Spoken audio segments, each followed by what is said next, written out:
Her daughter told the bank she was just the co-signer, like she wasn't standing right there. Marion Thomas, 73, didn't blink, didn't breathe. Tessa smirked, already spending money that wasn't legally hers. By nightfall, the accounts were locked, the house retitled, and the passwords changed.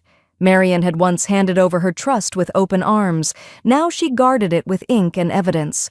And when Tessa came calling with entitlement in her voice, the paper trail shut the door.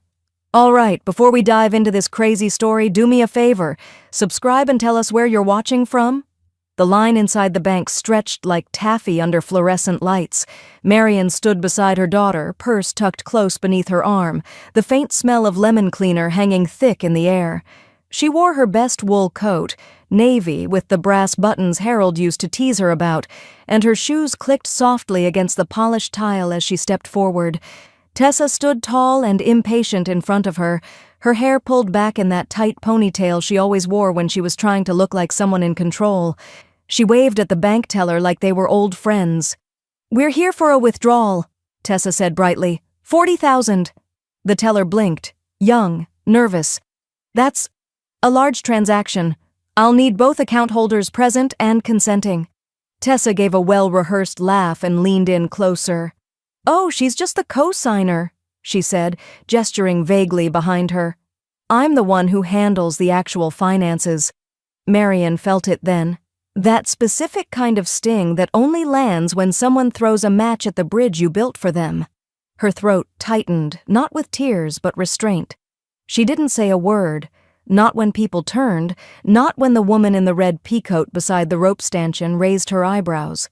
Not even when the teller's eyes flicked from Tessa to Marion with a silent question hanging in the air. 6 years earlier, after Tessa's divorce unraveled like wet paper, Marion had opened her arms and her accounts. She had offered the upstairs room in the house, her guest bathroom, and later, when the job hunt dragged on and the bills began piling, she added Tessa to her checking account and the deed. "Only for convenience," Marion had said at the time, "just so you don't get stuck with bank paperwork while I'm in a waiting room somewhere." Tessa had nodded, tears in her eyes, voice low and grateful. "Of course, Mom. Just until I get back on my feet." That was 4 years, 2 vacations, and 1 leased Lexus ago. "Do you have the secondary holder with you today?" the teller asked, more hesitantly now. She was looking directly at Marion. Tessa exhaled loudly. "Yes, she's right here." She turned with a smile that didn't reach her eyes. "Mom, just tell her it's okay. It's for that investment we talked about." They hadn't talked. Not really. Tessa had mentioned something big and vaguely waved her phone screen last week, but no numbers, no paperwork, no consent. Still, Marion said nothing. Instead, she reached slowly into her purse. Her fingers brushed past her reading glasses, past a tin of peppermints until they closed around a thick, cream-colored envelope. Inside, the original deed to the house. Not a photocopy, not a printout. The real thing, filed, notarized, and signed with Harold's full name before he passed. Marion had slipped it into her bag that morning, not by accident.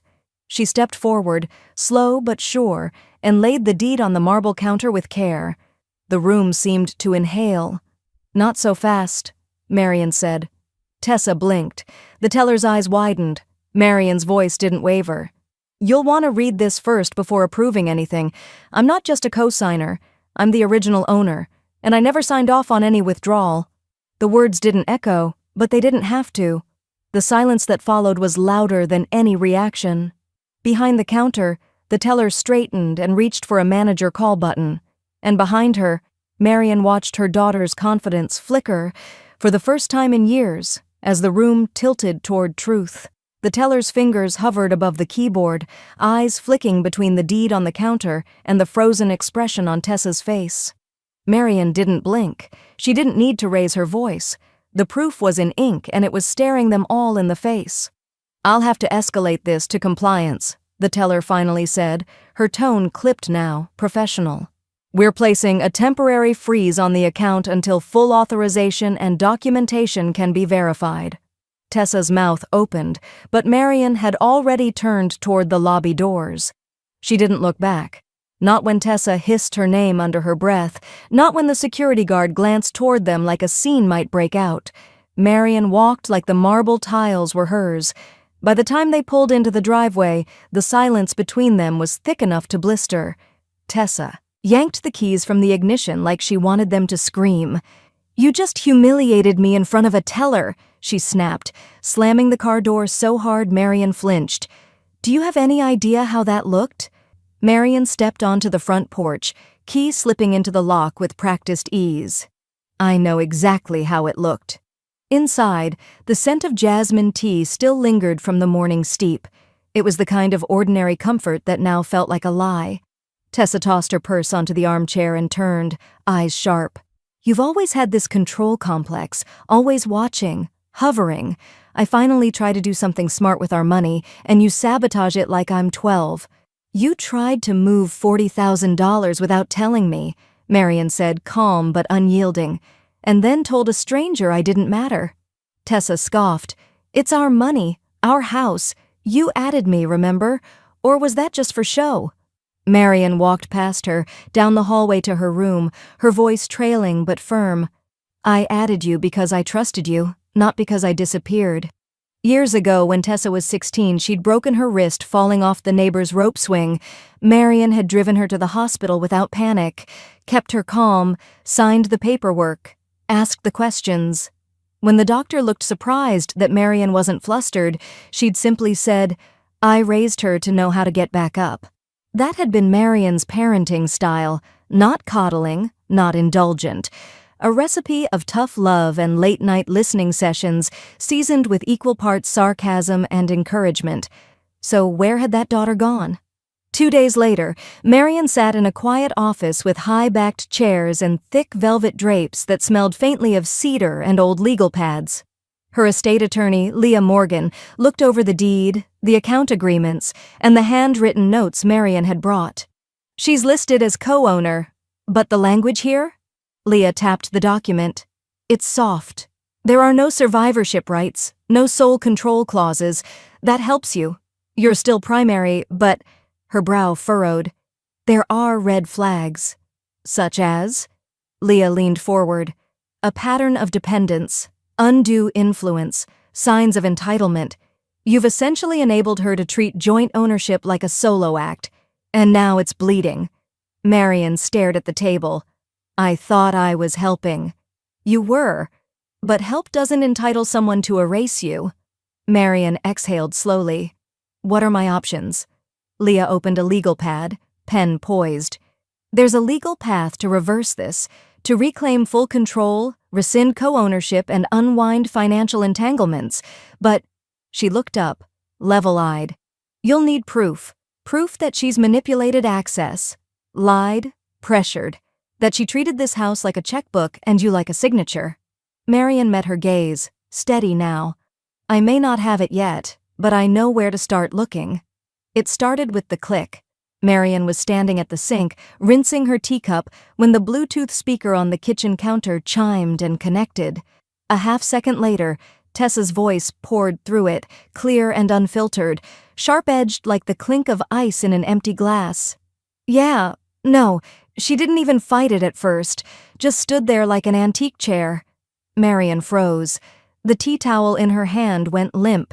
"She thinks she has control," Tessa continued, her voice bouncing off the tile. "But legally? She signed the rights years ago. It's as good as mine." Marian didn't move. Her hands stayed still, fingers gripping ceramic. A faint buzzing started in her ears. She looked toward the doorway. Tessa was upstairs, pacing her room, likely unaware her phone had synced to the kitchen speaker again. It wasn't the first time it had happened, but it would be the last.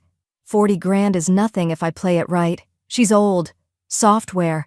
She'd never survive a legal push. The words landed like pins, each one sharper than the last. Marian's jaw tightened. Her heartbeat was a distant drum, steadying her, reminding her what still pulsed beneath skin they thought was delicate. She set the mug down carefully, walked to the counter, and tapped her phone awake. Hit. Record. For 5 minutes and 39 seconds, she captured every word. Tessa's tone was casual, confident, almost giddy in its cruelty. She talked about investments, possible renovations. Maybe I'll put in French doors finally. As though the house wasn't still holding Harold's framed navy photo and Marian's winter quilts, as though Marian wasn't still alive in it. She barely checks her mail. She won't even know until the funds are long gone. The recording ended with a laugh. Not one Marian recognized. She stared at the file for a beat, then hit send. The email to her attorney had no message, just the attachment. That was enough. By that evening, Marian had begun her own renovations, the digital kind. She logged into every account: gas, electric, water, Wi-Fi. One by one, she transferred each utility into a private, revocable trust she had named after her maiden name, Ellison Holdings, just formal enough to sound distant. She updated the passwords, each one longer than the last, woven with symbols, dates only she would remember. Harold's VA number, Lena's birth year, the street she grew up on before anyone else had claimed her future. She downloaded a password manager, encrypted every note, and deleted every auto login Tessa might have known about. The next morning, she walked into the bank alone. She met with the branch manager in a quiet office filled with plants and framed awards. She handed him a notarized letter, prepared by her attorney, revoking all non-consensual actions by the co-signer, pending legal review. He accepted it without question. "I'll update this immediately, Mrs. Thomas Ms.," she corrected, without blinking. Again. That evening, Marian reheated leftover chicken and sat with the silence. It didn't feel empty this time. It felt like armor. Upstairs, Tessa was uncharacteristically quiet. Maybe she'd noticed the Bluetooth sync mishap?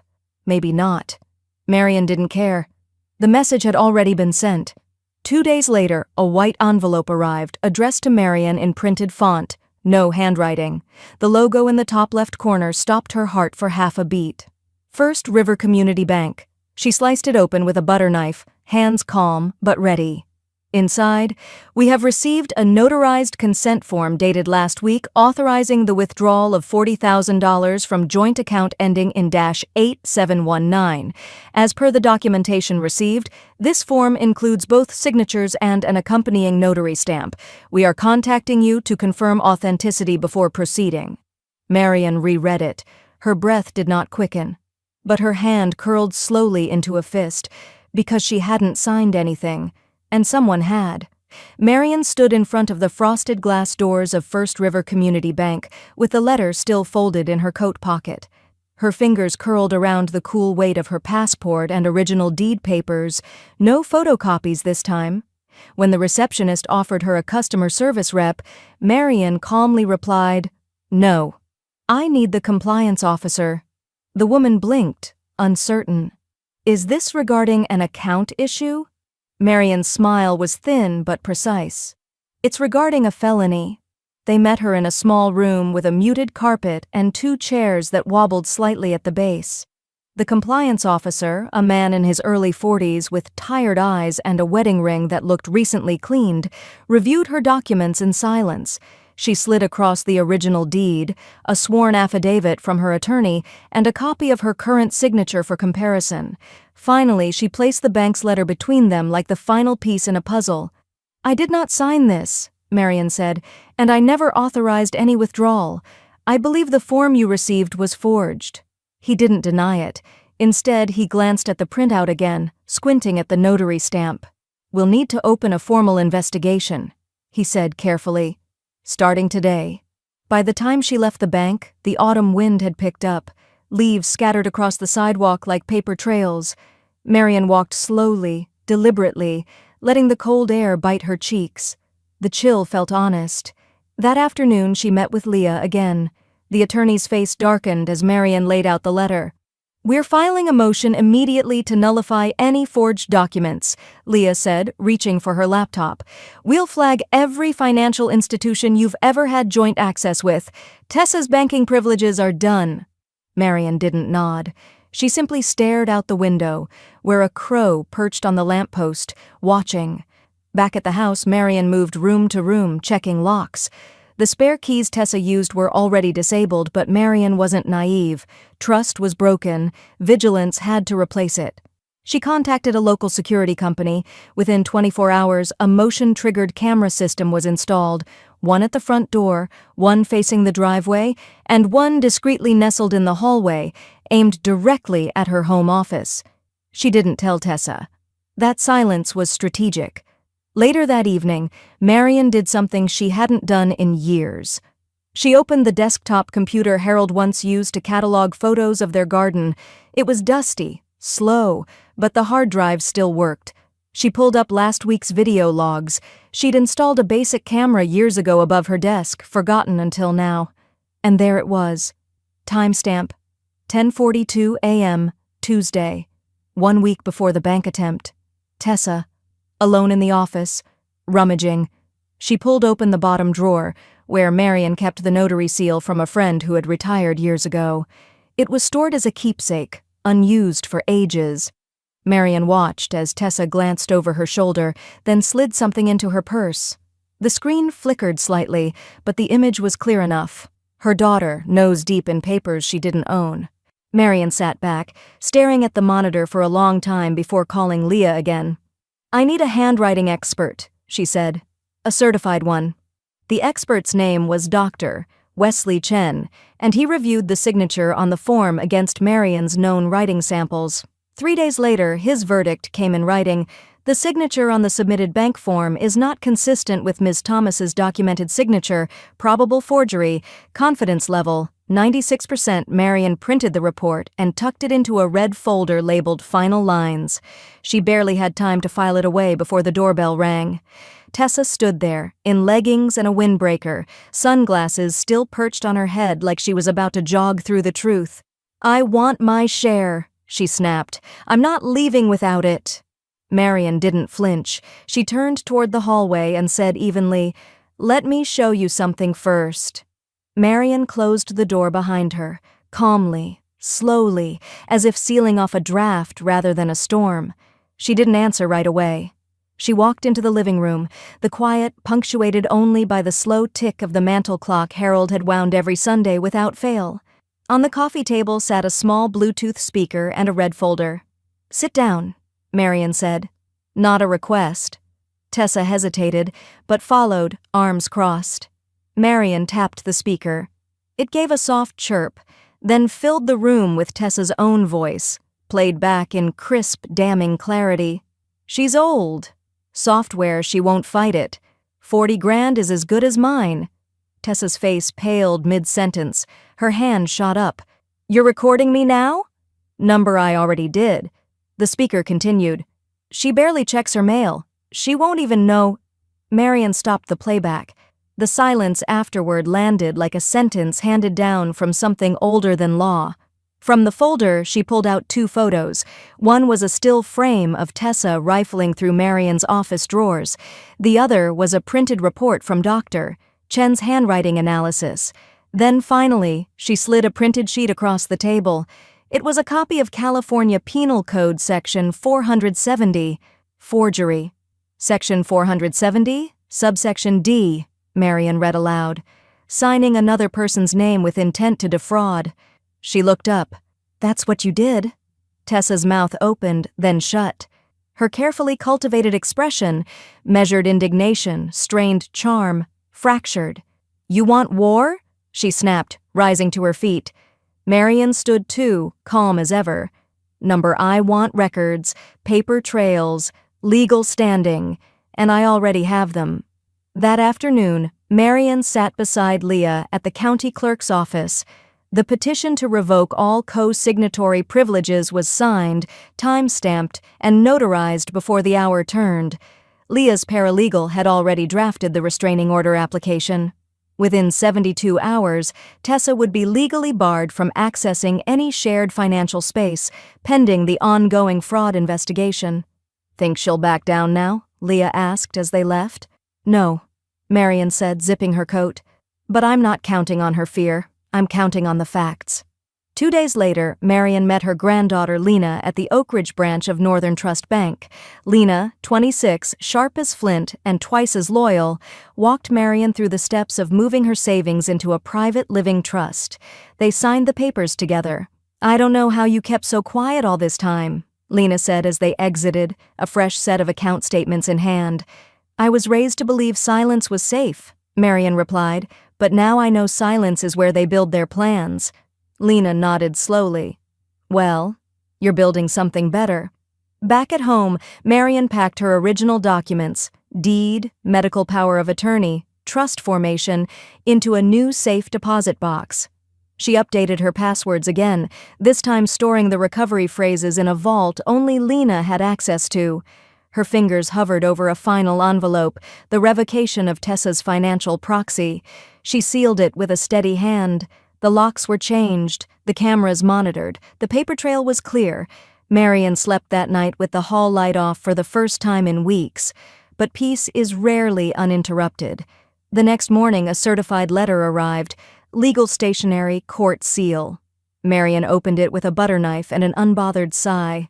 Petition for civil hearing, evaluation of cognitive capacity, filed by Tessa G. Thomas. It landed on the table like ash. Lena picked it up, eyes narrowing. "She's trying to claim you're unfit?" Marion reached for her tea. "She's trying to buy time. But what now?" Marion took a long sip and set the cup down. "Now," she said, "I make her regret underestimating me again." The moment Marion set the court petition down, she didn't cry. She didn't pace. She reached for her calendar, flipped to the next clean week, and circled Thursday in red. Then she picked up the phone. "I need a cognitive assessment," she told the receptionist, "as soon as possible. I'd prefer full-scale neuropsychological." The woman on the line hesitated. "May I ask who referred you?" "My daughter," Marion said, voice smooth as glass. "She thinks I've lost my mind. I'd like to prove I haven't." The office of Dr. Fiona Park sat inside a slate-gray medical plaza, sandwiched between a dental clinic and a Pilates studio. The waiting room smelled of eucalyptus and anxiety. Marion sat upright in her chair, hair pinned back, reading the newspaper as if it were any other day. But inside, her nerves were a metronome. Clicking, clicking. Dr. Park was young but not inexperienced, with eyes that looked like they measured more than IQ. "This isn't a trap," she said gently. "There's no right answer, only honest ones." "Good," Marion replied, "because I've got nothing left to prove, except the truth." They began with short-term recall, then sequences, logic puzzles, language processing, shapes to replicate, word associations. Marion moved through each task with quiet intensity, the kind she used to braid Tessa's hair before piano recitals. The final test was delayed recall, 5 words, 20 minutes. Dr. Park returned with a smile. "Do you remember the list?" "Sure," Marion said. "Lamp, piano, velvet, orange, and freedom." Dr. Park blinked. "You even got the order." 3 days later, the report arrived. Bound, signed, and notarized. The first page was stamped with a single phrase in all caps: "Mentally competent. No impairment detected." At the bottom, Dr. Park's handwritten note: "No cognitive concerns." Ms. Thomas presents as articulate, insightful, and wholly independent. Leah updated the trust immediately. Marion requested an irreversible competency clause, one that legally locked in her ability to amend her estate for as long as the affidavit stood. "No future hearings," she said. "No loopholes. She doesn't get to rewrite my lucidity." That evening, over lemon bars and strong coffee, Marion slid a fresh copy of her will across the dining table to Lena. "You're in," she said. Lena blinked. I thought maybe one day, but I've seen what happens when people think they're owed by blood alone," Marion said, slicing another bar. "You earned this by standing beside me, not over me." Lena looked down at the paper, tears warming her voice. "Thank you." Marion simply nodded. "Now, help me figure out how to encrypt this thing." Word spread fast through Marion's circle. Church friends, book club women, bridge partners at the rec center. After her fitness results and Tessa's legal stunt, they started sharing stories over cups of weak tea and folded napkins. Mine forged my signature at a car lot, whispered Paula, 78. They drained my CD account, confessed Jolene, 81, and said it was for dental emergencies. I haven't had teeth in years. Marion didn't speak much during these gatherings. She just listened, collected, filed their pain away beside her own like bank statements with overdue balances. A week later, the phone rang just after 4 p.m. It was the Midtown Beacon, the local paper that never ran anything more serious than dog rescue fundraisers or bake sale recaps. "This is Annalie Russo," said the voice, professional but not cold. "I've heard your name a few times now, from 3 different women actually. Would you be open to an interview about elder financial abuse?" Marion hesitated. "On the record?" "Yes." She smiled faintly. "Then make sure your recorder works." That night, as she folded laundry by the fire, another envelope arrived, hand-delivered, court seal gleaming in the lamplight. Inside, notice of civil hearing. Estate planning dispute, filed by Tessa G. Thomas grounds, undue influence, mental incapacity, fraudulent update of will. Marion stared at the page a moment. Then she reached for the folder marked proof and slipped the fitness affidavit inside. "No one questions my mind twice," she whispered. Marion had never minded the cold, but the air inside courtroom 4C felt surgical. Cut glass sterile, sharp around the edges. She sat quietly in her pressed navy suit, hands folded around a leather portfolio that held no less than 6 weeks of evidence, her neuropsych affidavit, and a lifetime of boundaries finally drawn in ink. Tessa sat 3 rows ahead, flanked by a man in a slate-gray suit who looked as though he practiced smirks in the mirror. He kept whispering in her ear, but she wasn't listening. She was scanning the gallery, half filled with townspeople, local seniors, and curious strangers who'd heard rumors of the co-signer showdown. The bailiff's voice echoed, "All rise." Marion stood slowly, chin high. Judge Carolyn Heller entered, black robe flowing, eyes like a ledger, every glance balancing logic against manipulation. Tessa's attorney went first. "Your Honor, this case isn't about greed. It's about concern," he began, voice smooth as silk over broken glass. "My client, Ms. Tessa Thomas, acted in her mother's best interest. She feared her mother was being influenced or manipulated. The recent changes to the estate were drastic and sudden." He paused just long enough to signal false sincerity. "Ms. Thomas merely seeks transparency, and, if I may say so respectfully, protection for her mother's assets." Marion didn't blink. When her turn came, Leah rose with the confidence of a woman holding a straight flush at a table full of bluffers. "Your Honor, what my client seeks is not protection, but freedom from deceit, theft, and emotional manipulation." She turned, locking eyes with Tessa. "We have documentation of forgery, unauthorized financial attempts, a voice recording obtained legally, and security footage of Ms. Thomas illegally accessing private property." She opened the folder. Exhibit A, audio of Ms. Thomas claiming the funds were as good as hers. Exhibit B, handwriting analysis indicating forgery. Exhibit C, notarized cognitive evaluation affirming full competency. Exhibit D, security footage dated 2 weeks prior. As each file was handed over, Tessa's posture shrank. Her lawyer's lips flattened into a white line. Judge Heller adjusted her glasses and leaned forward. "You're telling me this adult daughter attempted to withdraw $40,000 without full authorization, submitted a forged consent form, and then accused her mother of lacking capacity when the plan failed?" Leah nodded. "Yes, Your Honor." The judge turned to Tessa's lawyer. "Do you dispute the footage, the affidavit?" He hesitated, then shook his head. "We do not." Judge Heller's voice was cold steel. "This is not elder care. This is exploitation dressed in familial concern." The room fell silent, but for the click of the judge's pen tapping against her desk. "I find no grounds to support the motion to contest the estate plan. Ms. Marion Thomas acted with full legal and mental authority. Motion denied." A murmur spread through the gallery. Someone near the back whispered, "Finally!" Outside the courtroom, Marian moved like a woman returning from war. Battle-worn, yes, but intact. She didn't look at Tessa as she passed. Didn't need to. Her silence said everything. Tessa's attorney hurried to catch up to Leah in the corridor. "Look, this has escalated quickly. Maybe we can mediate. Quietly, off record, no press."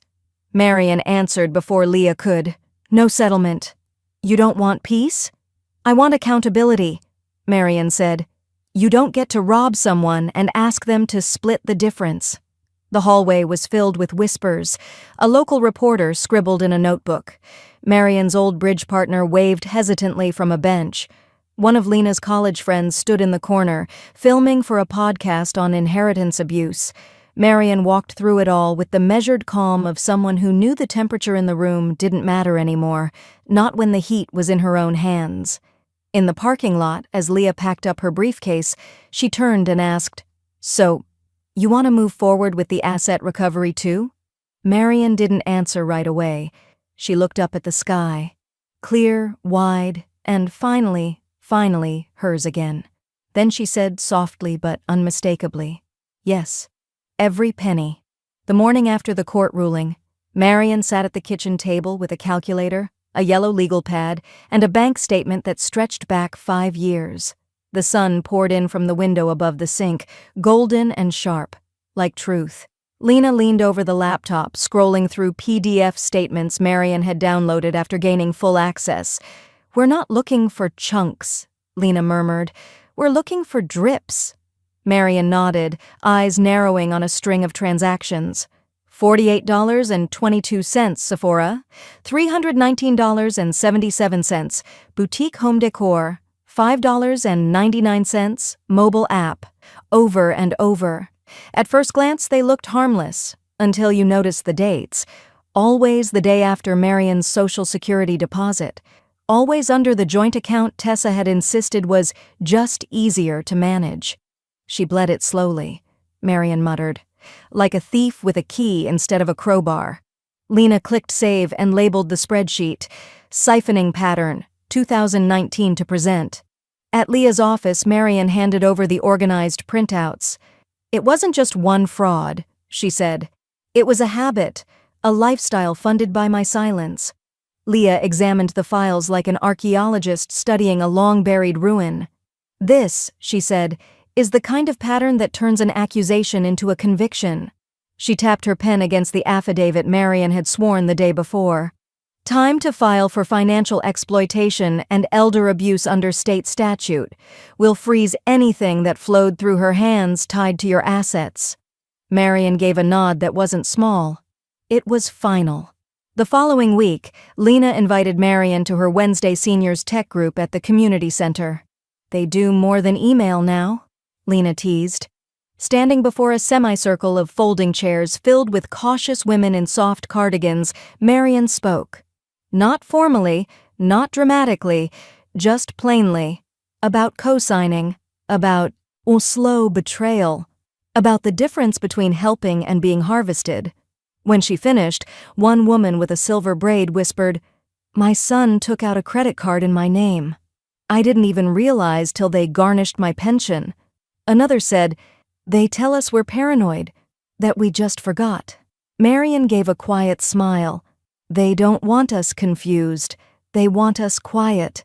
Lena's eyes gleamed that night as they sat on the couch with tea. "You're not going to believe what I'm going to suggest," she said, pulling out her phone. Marian raised a brow. "God help me." "We're filming a TikTok," Marian scoffed. "I don't even know what that is." "You're about to." Lena angled the camera, started recording. "This is Marian. She's 72, legally competent, and just revoked access from a daughter who thought co-signing meant control." Marian smirked at the lens. "Here's how you stop financial gaslighting in 3 steps." Lena added captions, subtitles, a royalty-free beat. They uploaded it, let it go like a balloon. By the next morning, it had 58,000 views. The comments came like a flood. "My grandma's going through this. She's my hero. How do I do this for my mom? Please help. Protect Marian at all costs." The message was clear. Marian had started something bigger than herself. 3 days later, her landline rang. "Mrs. Thomas," the voice said. "This is HR from Wellspring Solutions. Tessa Thomas is listed as one of our employees." Marian's breath stilled. The voice continued, clipped and cautious. "We've recently come across a video. A few videos, actually. There's concern. We'd like to verify some information regarding ongoing legal matters and potential elder abuse." Marian didn't flinch. "Everything you've seen is real, and there's more in writing." A long pause. "We'll need to speak with you again soon." She hung up and turned to Lena. "I think her house of cards just lost its foundation." It came 3 days after the HR call, an envelope from Wellspring Solutions, marked confidential. Marian set it on the counter like it might still be warm. The return address had been printed by a machine, but the weight of what was inside felt distinctly human. Inside, a typed letter on letterhead and a brief statement in legal language that boiled down to this: Tessa's employment was now under formal review due to allegations of financial misconduct concerning a vulnerable adult, with further interviews pending. No apology. Just protocol. Marian read it once, then again, then folded it neatly and slid it into her red folder marked Consequences. Later that week, a small envelope appeared in her mailbox. No stamp, no return address, just her name written in black ink that bled slightly at the edges. Inside was a single piece of stationery. At the top, a line: "I made mistakes. I never meant to hurt you." No signature, no apology, not really. Just proximity to one. The note smelled faintly of Tessa's perfume, something citrusy and sharp. Marian stood by the trash bin for a long time, letter dangling in her fingers.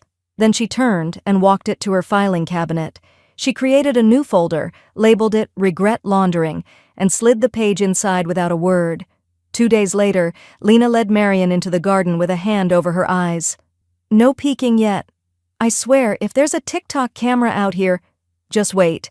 When Lena finally lifted her hand, Marian gasped, not in shock, but in a kind of quiet reverence.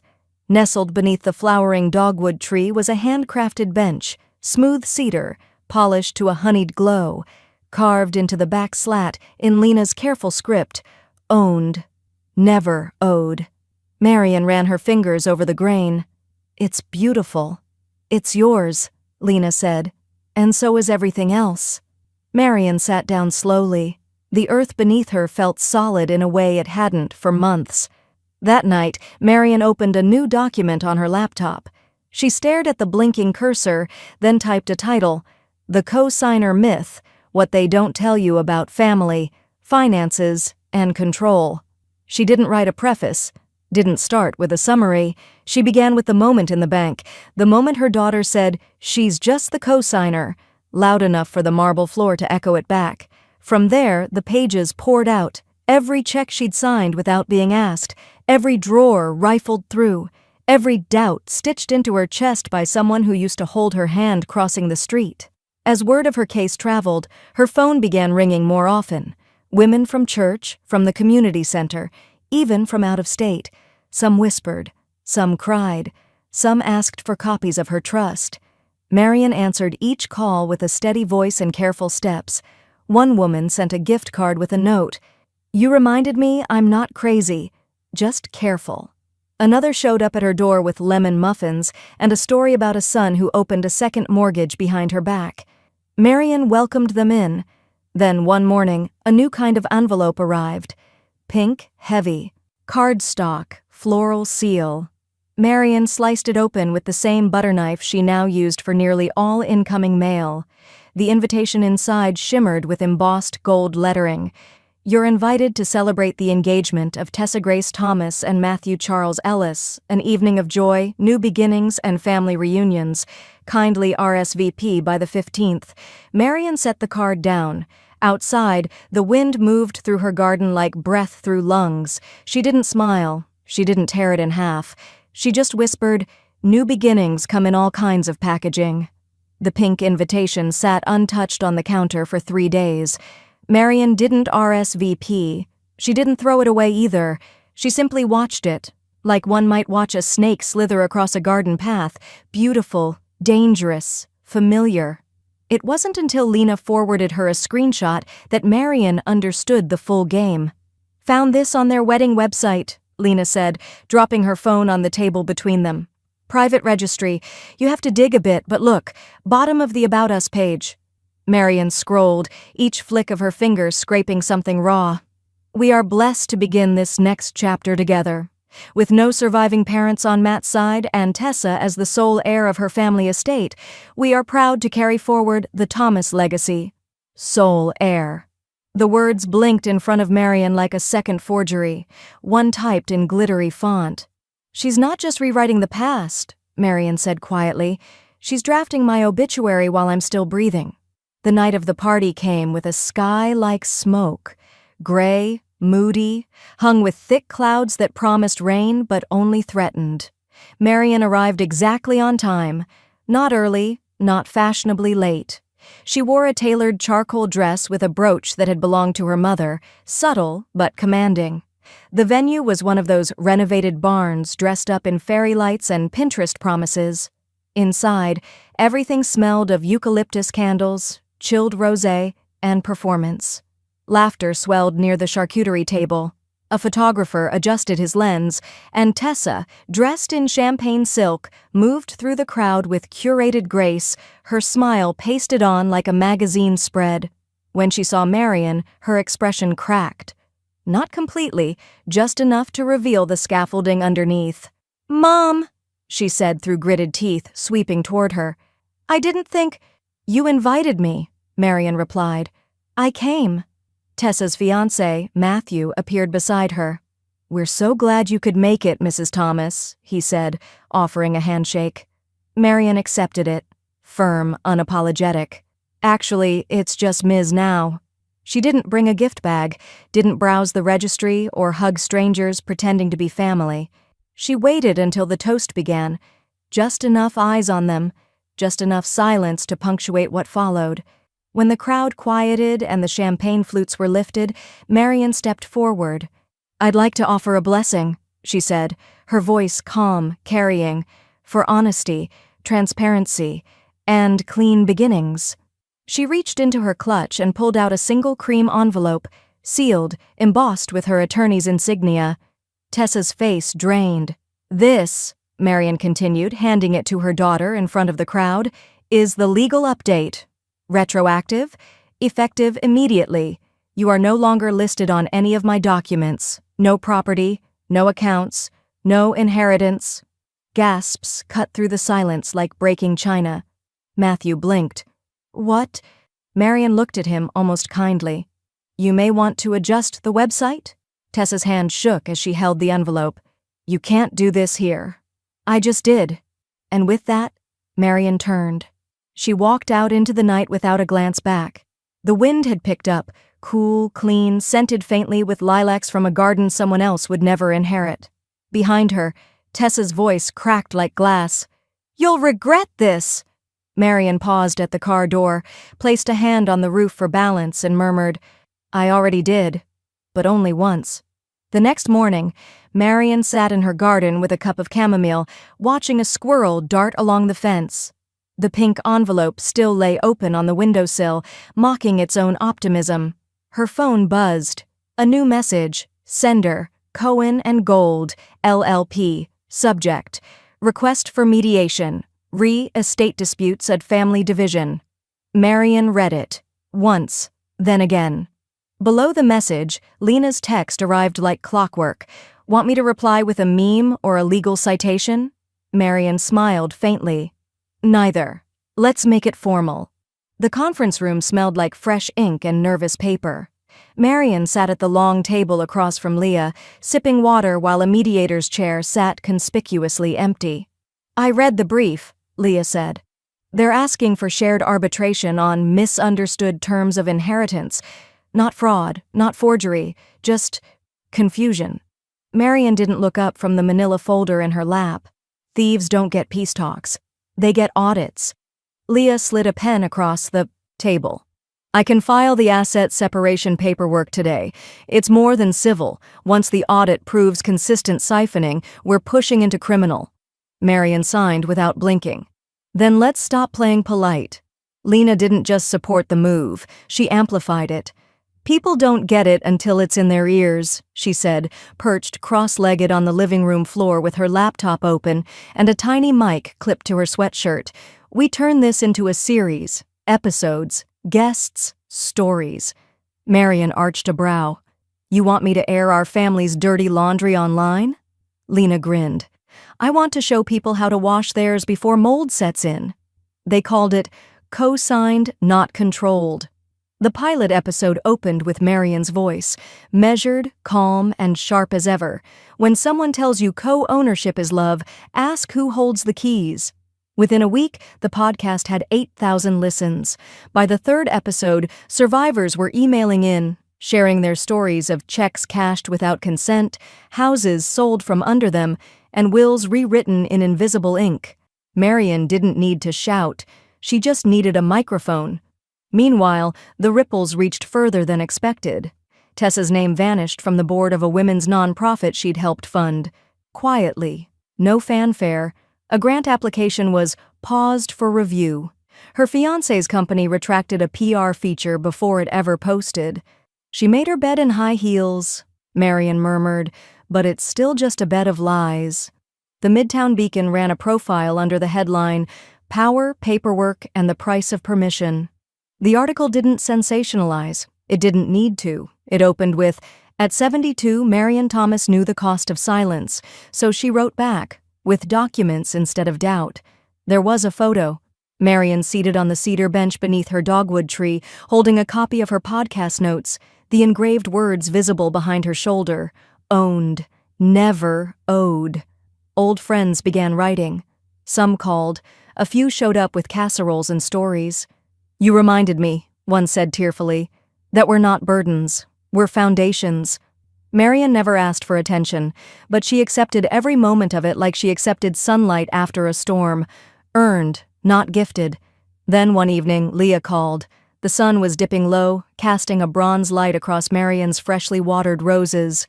Her phone buzzed once, twice. She answered. "They're ready," Leah said. "The bank, the investigation, everything." Marian didn't speak at first, just let the weight of it hang between them like an unopened envelope. "It's been months," she finally said. "Months of recording, filing, remembering every inch of what was stolen." "I know." Marian glanced toward the file cabinet where the red folder labeled Proof sat like a sealed verdict. Leah's voice softened. "Do you want to come into the office, or should I read it to you over the phone?" Marian's lips curved, only slightly. Not joy, not victory, just resolve. "Read it," she said, out loud. The next day, the envelope came by certified mail, hand-delivered, signature required. Marian opened the door just as the delivery driver lifted his hand to knock. He handed it over without a word, but the look in his eyes lingered. A silent recognition. Maybe he'd seen her name in the paper. Maybe he just knew what victory looked like wrapped in legal parchment. She didn't open it right away. Instead, she made tea. She waited until the steam curled like breath over the rim of her cup, until her fingers were steady against the weight of justice folded inside. Then, at her kitchen table, Marian slit the envelope open with the letter opener Harold once used to file tax returns. At the top, First River Community Bank below, official determination regarding account ownership and legal standing. Following a full review of evidence, including security footage, voice recordings, notarized documentation, and third-party handwriting analysis, we hereby recognize Marian Thomas as the sole and primary legal owner of all relevant accounts and assets in question. Effective immediately, co-signer status of Tessa Grace Thomas is permanently revoked. There was more. Legalese. Attachments. A footnote that confirmed Tessa was now flagged in the institution's internal risk system, barred from co-signing or accessing any financial accounts at any First River branch for the foreseeable future. Marian smiled, but not wide. It was the kind of smile made in the aftermath of grief, not joy, but reclamation. She left the envelope open on the kitchen counter and walked slowly to the living room, where the fireplace mantel had long sat bare but for a photo of her wedding day and a candle she never lit. From a drawer beneath the bookcase, she pulled out the house deed, now legally, fully hers again, and slipped it into the fireproof frame she had purchased weeks ago. She hung it above the mantel with Lena's help. One nail, one purpose. When it was level, she stepped back, brushing dust from her fingers like closing a chapter. "You good with that spot?" Lena asked. Marian nodded. "It took a storm to rebuild this house. Might as well see the foundation."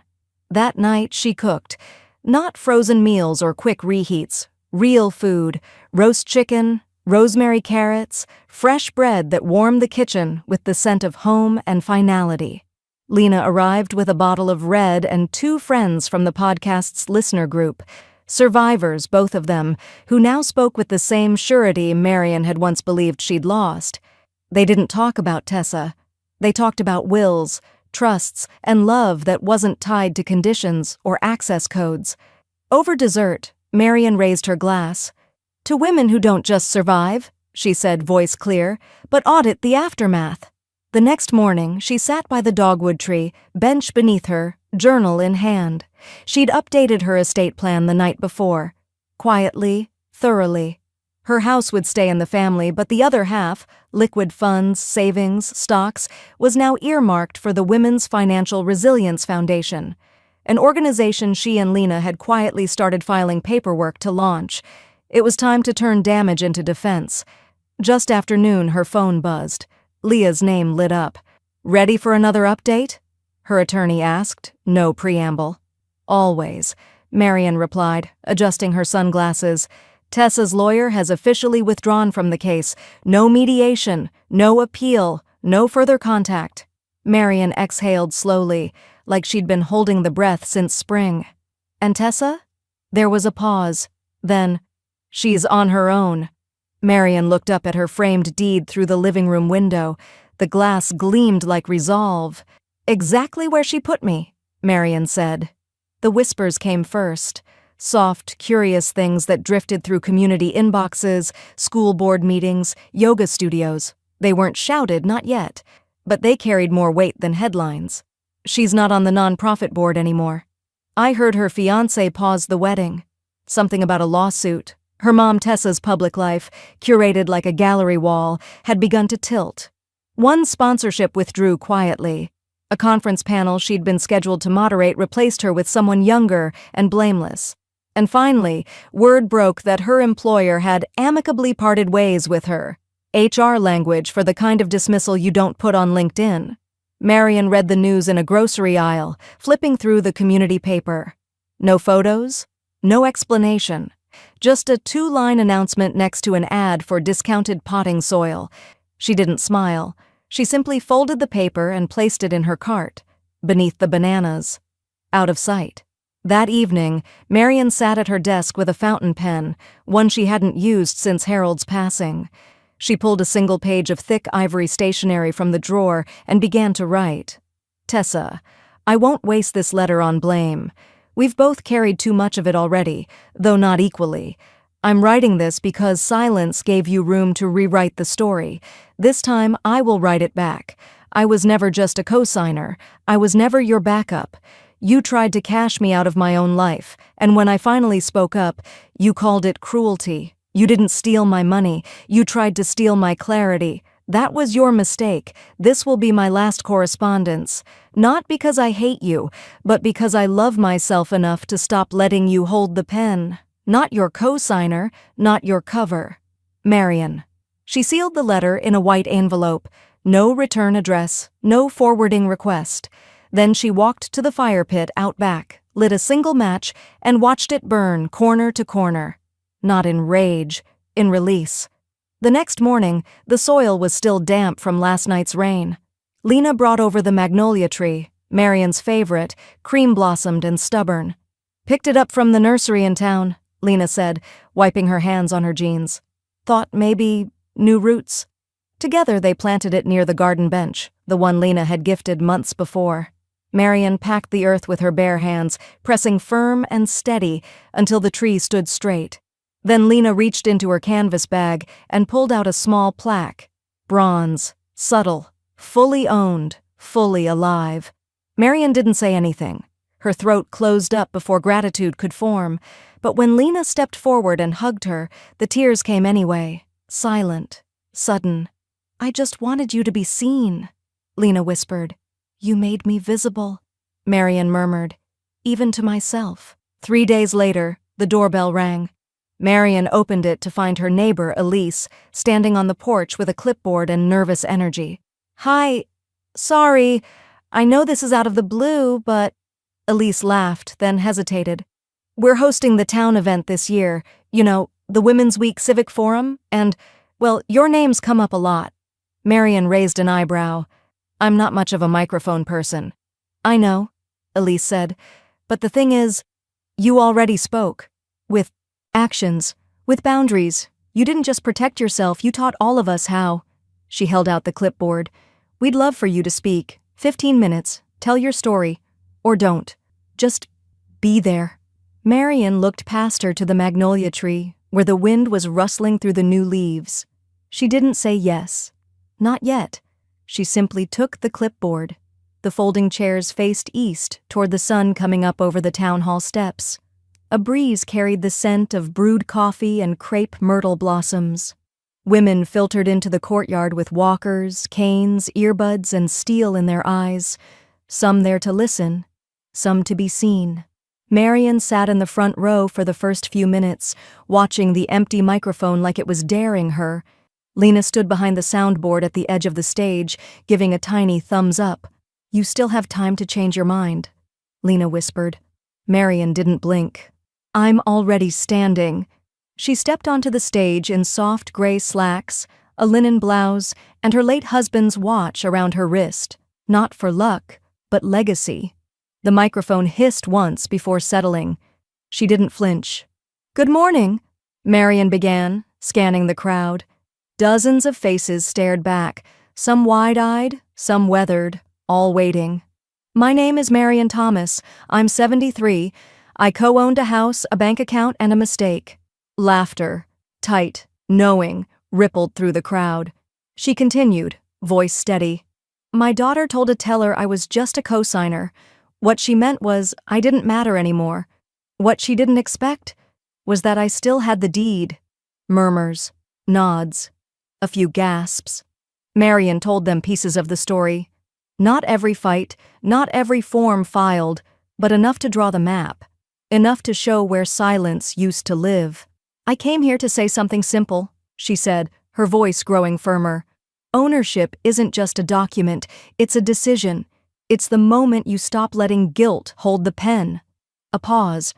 Then, "You're not just caretakers. You're still owners of your time, your choices, your name." The crowd rose in applause like a tide, slow and roaring. One woman dabbed her eyes with a crocheted handkerchief. Another held up a fist, whispered, "It's about damn time." Afterward, Marian stood near the magnolia sapling she'd donated to the town garden. The plaque at its base now read, "Planted by Marian Thomas, in defense of dignity." Women lined up, not for autographs, but for answers. "Can you recommend a lawyer?" "My son's been using my credit.